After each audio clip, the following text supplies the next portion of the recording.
will continue the story. But the silent scream continued by Aradhana. All through her lips were closed. My mother flapped around her. Aunt Premila did too, and Mrs. Kothari, the principal, and the students of the dance school wanted to know what was wrong with Aradhana.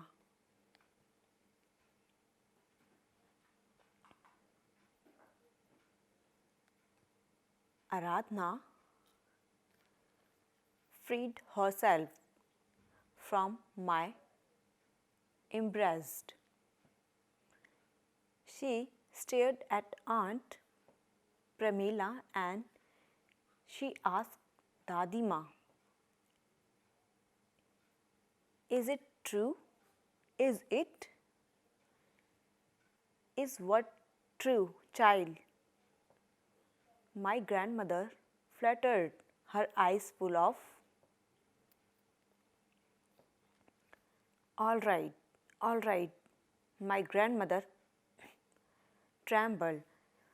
Shh, shh, child, don't get so upset, don't, please don't. The truth, grandmother. All right, all right. Turning to me, she whispered urgently, "Get your mother. Child, get her quickly."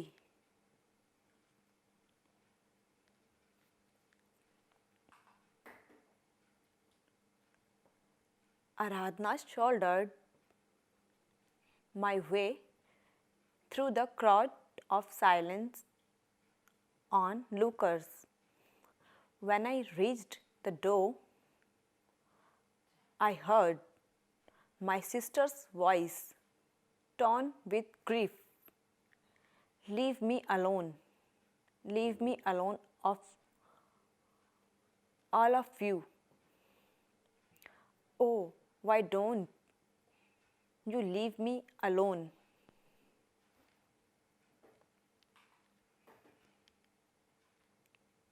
Now you can see the picture. In the picture, have some questions. What makes a mother love her child? Does she love her child because she gave birth to it or because she cares for it? That is, share the child's joys and sorrows over the years. What does the Aradhana's mother believed?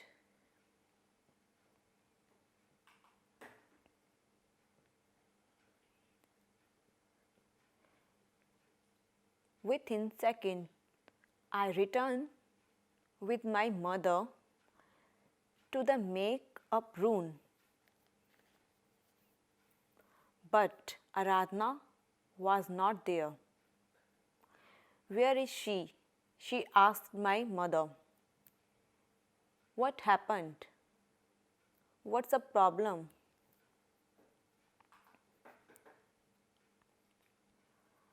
Aunt Premla's eyes were hard. "She left through this door, Sunita, and it's your fault. You should have told that child earlier."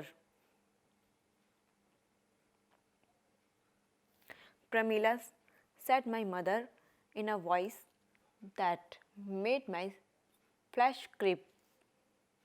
"What don't you mind your own business?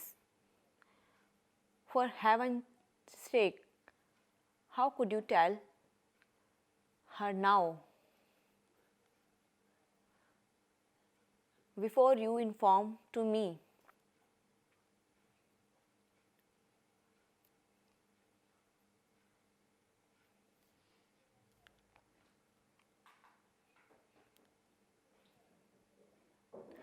pulling me along. She shot past Aunt Premla through the door and down into the backyard. And there we stood on the pebbled ground, scanning the empty yard. Aradhna called my mother softly. There was no answer. Aradhna, she cried beseechingly. Do you hear me? Aradhna, darling, answer me. This time more desperately.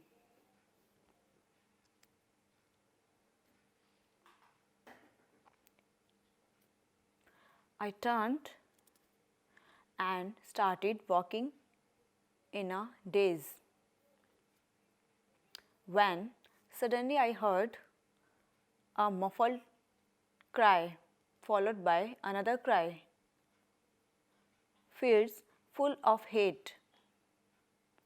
I knew then that my mother had found her.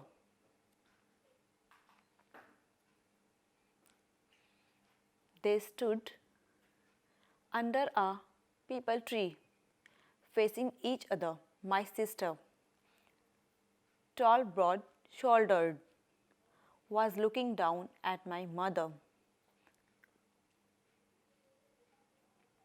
Aradhna pulled out the flower from her hair. She cried, You deceived me, you and Papa, all of you.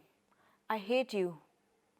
I hate all of you, everybody, everything, Aradhna said.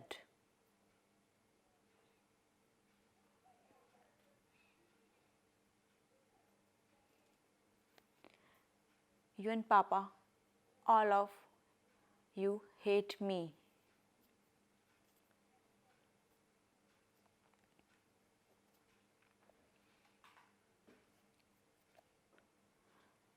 I ran toward her. Aradhna, I pleaded, don't say that. Please don't say that. Please. She didn't see me or nor she hear me. Her shoulder trembled as she turned away from both mother and me.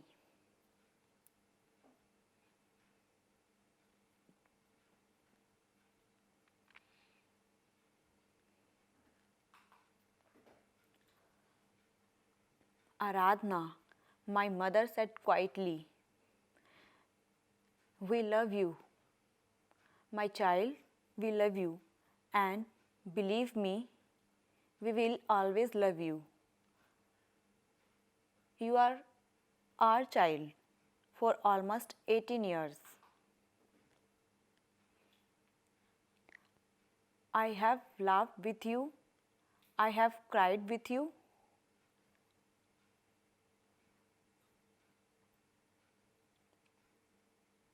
I have given you 18 years of my life.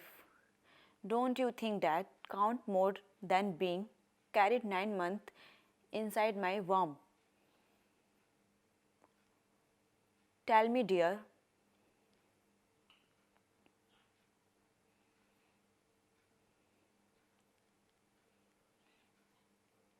We all are love you.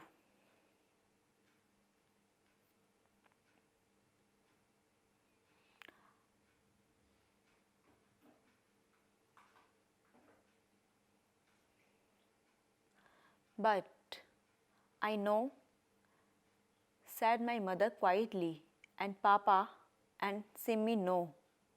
I nodded. Look, darling, look at this necklace.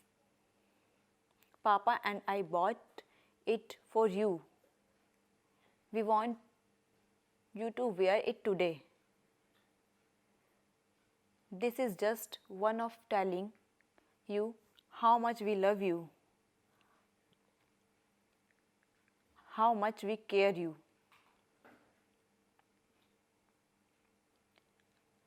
My sister turned and fixed her gaze on her small box in my mother's extended hand. She didn't move. My mother took out the delicate necklace from the box and pressed it into sister's.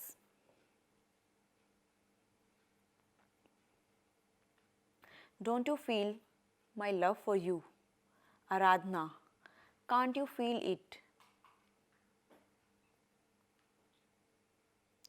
My sister whimpered pitifully. Ask yourself, said my mother. And if you are the daughter I know, the daughter I love, you will come back into the hall and get on the dead stage and dance because she asserted firmly, nothing has changed today. Nothing at all. Mother held for her a minute and turned and left. Mummy, I cried. You can't leave her alone. Help her, please. Mother didn't look at me as she answered in a dead voice. I can't help her more than I have Simi. Nobody can. She has to herself see the truth, and the sooner she does it, the better is it. She fell silence. But from the way she held up her head, I knew she was crying.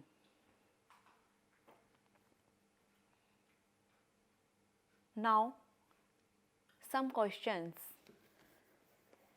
The first question, the audience is waiting for Aradhana to dance, but there is no Aradhana on the stage. Where is she?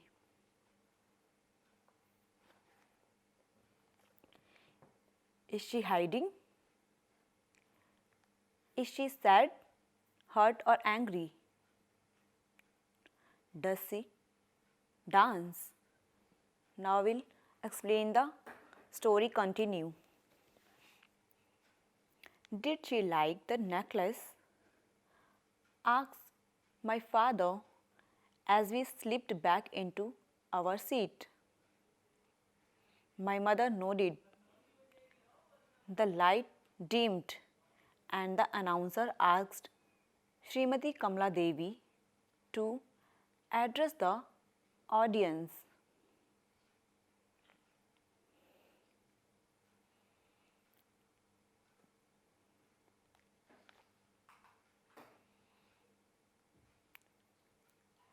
And then it was time for Aradhana. My father pressed my hand and smiled at me.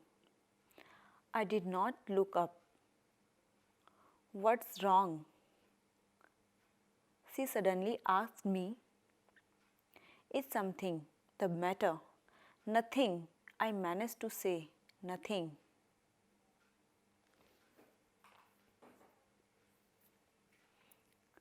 I stared at the empty stage. To the left, a tabla player idly tapped his instrument. Ladies and gentlemen, said the voice over the loudspeaker. Our first dance is the Pushpanjali by Aradhana Naira. Aradhana Nairan, please.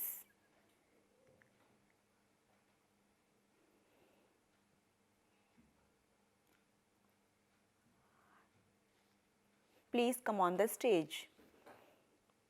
A wrestler murmur ran through the audience. Sunita, what is the matter? My father tried to catch my mother's eyes. My mother shook her head. Her shoulder dropped. The seat seemed to swallow her. For the third time, the announcer's voice rang out, impatient and almost threatening. Aradhana Nairan, Aradhana Nairan. But silence. A silence that weighted down on me with suffocating force. Just then, the distant sound of the ghungroos, the sound of the rhythmical tap, tap, tap. The sound is ghungroos, which is wear by the Aradhana. A weak applause rose from the now tap, tap, tap. A tall, slim figure appeared in the turquoise dress falling in neat folds. My sister Aradhana, her hair drawn back in a neat plait. The kajal around her large, almost shaped eyes formed a neat line.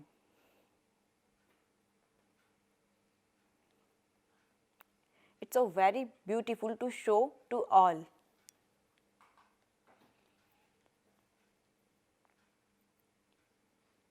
She folded her hands over her breast, almost touching the small gold pendant of her delicate necklace. Her face was tense and pale, but slowly she relaxed as she fell into the fast combination of different mudras. Her slender fingers forming beautiful patterns and designs. She danced not for her teacher, not for the audience. She danced for one person only, who followed every single moment of hers with bright, burning eyes. Her mother. She can only dance for the mother.